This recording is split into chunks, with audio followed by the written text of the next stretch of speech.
Selain mendapat desakan mundur dari warganya, kini Bupati Pati Sudewo terseret dalam kasus dugaan korupsi proyek jalur kereta api di Direktorat Jenderal Perkeretaapian, Kementerian Perhubungan tahun 2022-2024. Saat itu Sudewo menjabat sebagai anggota DPR RI tahun 2019-2024. KPK menyebut Sudewo telah mengembalikan aliran uang yang diterimanya. Kendati demikian, KPK menyebut pengembalian dana tidak otomatis menghapus pidana yang telah dilakukan. Bahkan KPK menjelaskan Sudewo diduga memiliki peran hampir di seluruh proyek jalur kereta api. Yang bersangkutan yang kami duga gitu ya sejauh ini perannya tidak hanya yang di Solo Balapan Kadipiro. Jadi kami juga masih menunggu karena ini harus secara lengkap gitu ya. Jadi yang bersangkutan itu tidak hanya di proyek yang itu. Jadi di hampir seluruh proyek itu ada perannya. Sementara itu, warga Pati mengirimkan surat kepada KPK pada Senin 25 Agustus 2025. Mereka menuntut KPK untuk mengusut kasus korupsi yang diduga menjerat Bupati Pati Sudewo. Kontroversi Bupati Pati Sudewo berawal saat dirinya menaikkan pajak bumi dan bangunan sebesar 250%. Alih-alih mendengar keberatan warga, Sudewo justru menantang warga yang akan menggelar demonstrasi besar-besaran pada 13 Agustus lalu. Tim Liputan iNews melaporkan. Pemirsa, sempat mangkir Bupati Sudewo akhirnya penuhi panggilan KPK. Ya, Bupati Pati tersebut diperiksa sebagai saksi dugaan korupsi pembangunan dan pemeliharaan jalur kereta api.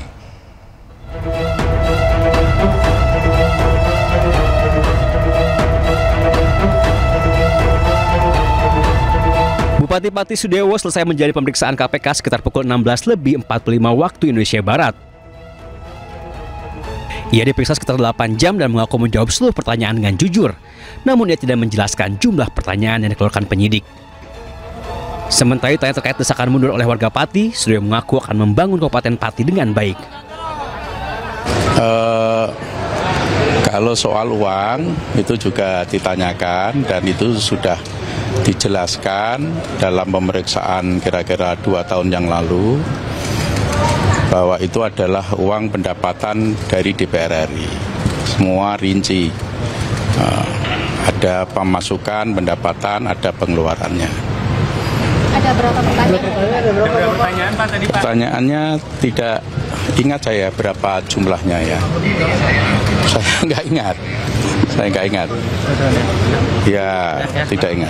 Makasih ya. Terkait surat banyak di surat Bapak mundur, Bapak siap mundur nggak Pak dari jabatan Pak? Saya akan istiqomah, akan amanah untuk membangun Kabupaten Pati sebaik-baiknya. Saya mengimbau masyarakat kompak, solid, damai. Sudewo diperiksa sebagai saksi atas kasus dugaan suap pembangunan dan pemeliharaan jalur kereta api di Jawa, Sumatera, dan Sulawesi. KPK telah menyita uang dari Sudewo 3 miliar rupiah. Kasus tersebut terkuak berawal dari operasi tangkap tangan yang dilakukan KPK pada 11 April 2023 di Balai Teknik Perkeretaapian kelas 1 wilayah Jawa bagian tengah. KPK telah menetapkan 14 tersangka, diantaranya 2 korporasi. Terbaru 12 Agustus 2025, KPK menetapkan dan menahan tersangka ke-15, yakni ASN di Kemenhub atas nama Risna Sutrianto. Tim Liputan iNews melaporkan. Pemirsa, tim penyidik Jaksa Agung Muda Tindak Pidana Khusus Jampitsus Kejaksaan Agung kembali menyita aset milik Muhammad Riza Khalid, tersangka kasus korupsi dan tindak pidana pencucian uang dalam tata kelola minyak mentah dan produk kilang periode 2018 hingga 2023.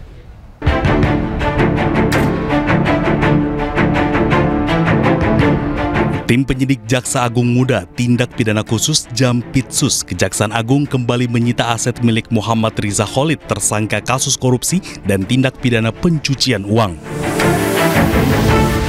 Aset Riza Khalid yang disita berupa tanah dan bangunan seluas 6.500 meter di perumahan Rancamaya Golf Estate, Bogor, Jawa Barat. Penyitaan atas putusan Pengadilan Negeri Bogor. Kepemilikan aset tersebut bukan atas nama Riza Khalid, namun atas nama perusahaan.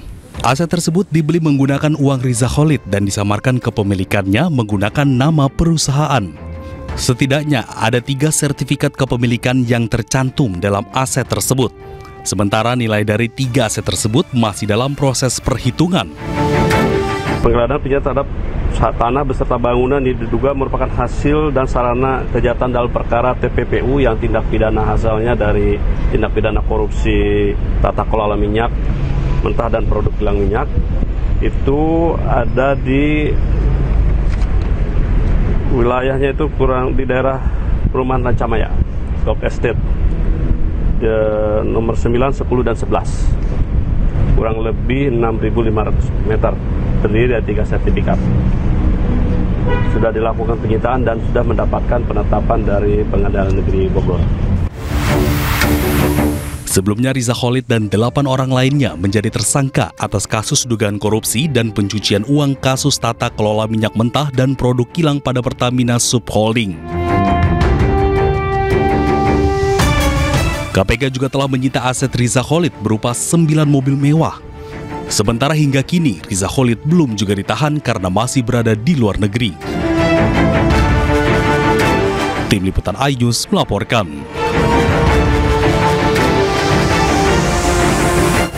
Ya, setelah ditetapkan sebagai tersangka dalam dugaan tindak pidana korupsi tata kelola mentah awal Juli lalu, hingga kini Kejagung belum juga menahan Riza Khalid. Walaupun sudah ditetapkan sebagai DPO, Kejagung belum juga berhasil menangkap mafia migas itu.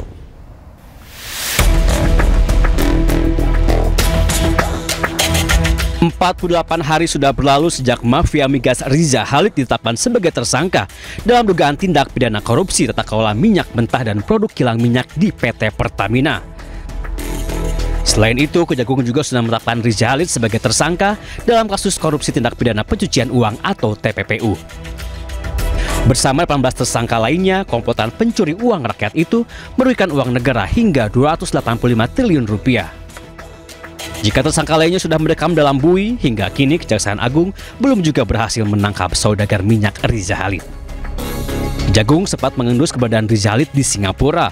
Belakangan, Menteri Imigrasi dan Pemasyarakatan Agus Andrianto memastikan jika Riza Khalid berada di Malaysia.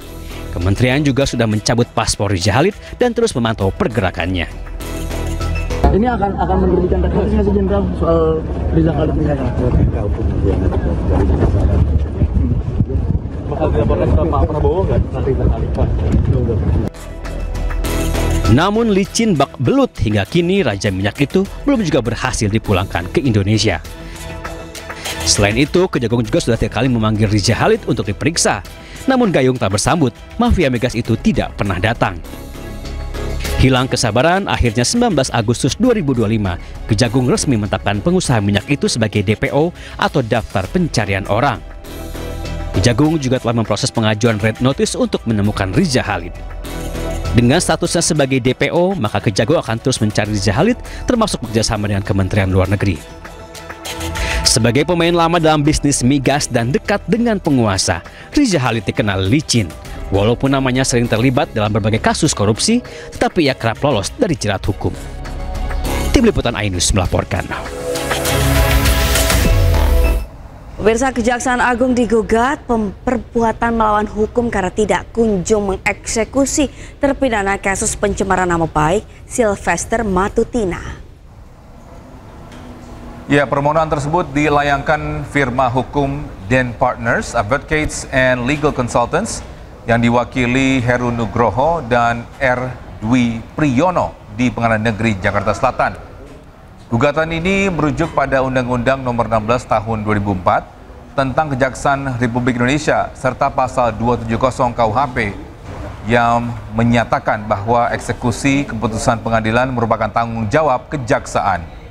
Menurut Heru Nugroho, tidak ada istilah kadaluarsa terhadap keputusan pengadilan yang ingkrah, sehingga sudah seharusnya Kejagung segera menahan atau mengeksekusi vonis pengadilan. Sementara itu, rencananya sidang perdana gugatan terhadap Kejaksaan Agung itu akan digelar besok Kamis pagi pukul 9 di Pengadilan Negeri Jakarta Selatan.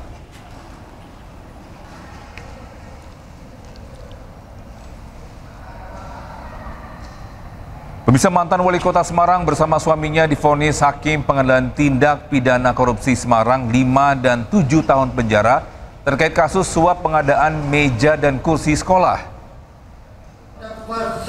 Sidang vonis kasus korupsi dengan terdakwa Hefe Arita Gunaryanti Rahayu, mantan wali kota Semarang dan suami Alwin Basri, digelar di Pengadilan Tipikor Semarang pada Rabu siang. Kedua terdakwa dinilai hakim terbukti melakukan tindak pidana korupsi dengan menerima suap pengadaan meja dan kursi sekolah dasar di seluruh kota Semarang, iuran kebersamaan yang diberikan setiap triwulan, dan gratifikasi pengadaan proyek penunjukan langsung dengan total korupsi senilai 9 miliar rupiah.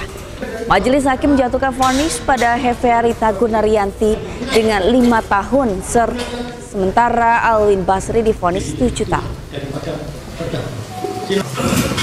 Konteks ini memang kami dalam hal ini memiliki waktu untuk mengajukan banding selama 7 hari, dan juga kami akan mempelajari beberapa isi putusan yang menurut kami itu tidak sesuai dengan fakta-fakta. Kasus korupsi dana haji di Kementerian Agama sudah beberapa kali terjadi. Kasus terbaru menjerat Menteri Agama era Jokowi, Yakut Khalil Qomas, yang diduga terlibat dalam korupsi kuota haji.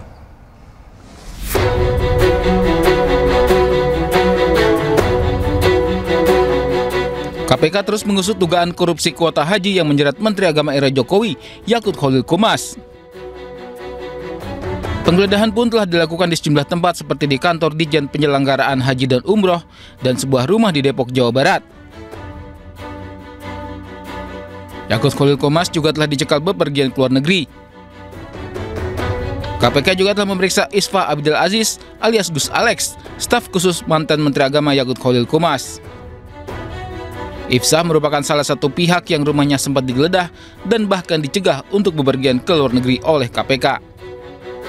Ya, yang bersangkutan termasuk salah satu yang dilakukan penggeledahan dan juga salah satu yang merupakan pihak yang dicegah atau dilarang untuk bepergian ke luar negeri, karena memang yang bersangkutan dibutuhkan keberadaannya untuk tetap di Indonesia supaya dapat mengikuti proses penyidikan, ya, seperti hari ini pemeriksaan, begitu bisa hadir dan memberikan keterangan yang dibutuhkan.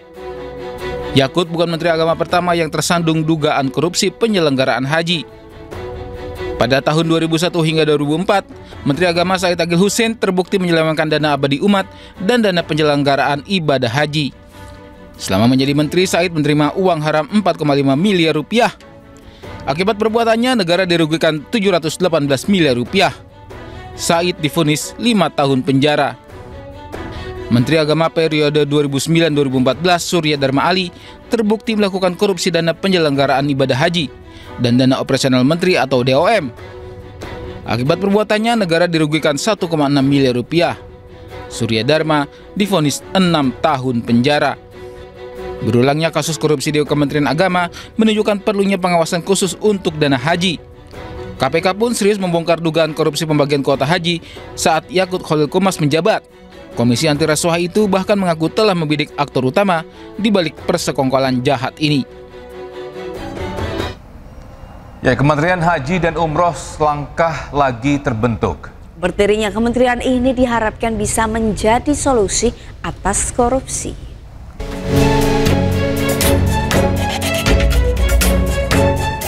Revisi Undang-Undang Penyelenggaraan Ibadah Haji dan Umroh resmi disahkan di rapat paripurna DPR RI yang digelar 26 Agustus 2025. Undang-undang ini menjadi dasar perubahan Badan Penyelenggara Haji menjadi Kementerian Haji dan Umroh. Nantinya seluruh infrastruktur dan SDM penyelenggara haji berada di bawah Kementerian Haji dan Umroh. Namun pemerintah pastikan ASN yang pindah harus melewati screening ketat untuk mencegah tindak pidana korupsi. Presiden Prabowo inginkan Kementerian Haji dan Umroh menjadi contoh kementerian yang berintegritas. Kemudian SDM juga shifting mulai dari tingkat pusat, PHU kan selama ini ada di Dirjen PHU, itu juga shifting tapi dengan syarat. Presiden juga amanahnya kepada kami di BP Haji adalah shifting SDM itu harus dipastikan melakukan screening yang ketat. Karena Presiden menginginkan Kementerian Haji dan Umroh itu menjadi institusi kementerian yang wajah utamanya itu adalah integritas. Sementara itu, pemerintah kebut Perpres terkait pembentukan Kementerian Haji dan Umroh. Implementasi aturan dalam RUU Haji harus segera dilaksanakan, mengingat rangkaian persiapan penyelenggaraan Haji 2026 sudah mulai berjalan. Presiden Prabowo akan segera menerbitkan peraturan Presiden perubahan BP Haji jadi Kementerian Haji dan Umroh. Ya, anggarannya pun telah disiapkan. Dan dalam hal ini akan membuatkan peraturan Presiden untuk menjalankan undang-undang itu. Peraturan Presidennya adalah peraturan Presiden untuk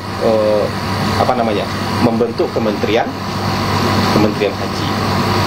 Jadi, apakah kepala sekarang akan otomatis jadi menteri, itu biar Presiden yang tentukan. Tapi yang jelas Presiden akan membuatkan peraturan Presiden yang baru untuk menjalankan undang-undang, membentuk Kementerian Haji. Kira-kira gitu.